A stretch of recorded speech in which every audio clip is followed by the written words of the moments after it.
Kolegji I gjykatës kushtetuese nuk gjeti konsensusin për të vendosur me unanimitet për kërkesën e kryeministrit Edi Rama për pezullimin e vendimit të GJKK-s për ministren dhe zëvendës kryeministren Belinda Balluku. Tashmë çështja I ka kaluar mbledhjes së gjyqtarëve ku vendimet merren me shumicë votash.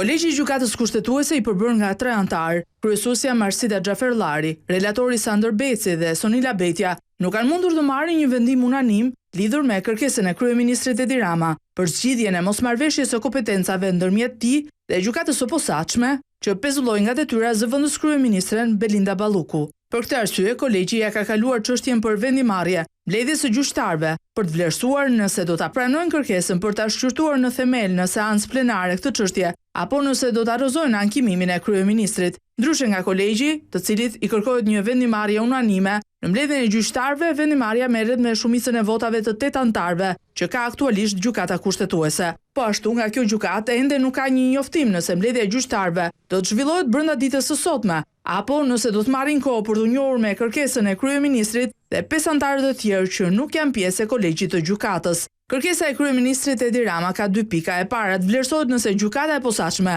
duke pezulluar zëvendës kryeministren, ka hyrë në kufirin e kompetencave të tij për të zgjedhur dhe shkarkuar anëtarët e kabinetit qeveritar, dhe e dyta, kërkesa për të shfuqizuar masën e pezullimit nga detyra të vendosur nga gjykata e posaçme për zëvendësen e tij, që drejton dhe ministrin e infrastrukturës dhe energjisë. Ndërkohë edhe zëvendës kryeministrja Balluku me të njëjtat argumenta si kryeministri ka ankimuar në gjykatën e apelit të posaçëm masën e pezullimit nga detyra dhe të ndalimit të daljes jashtë shtetit.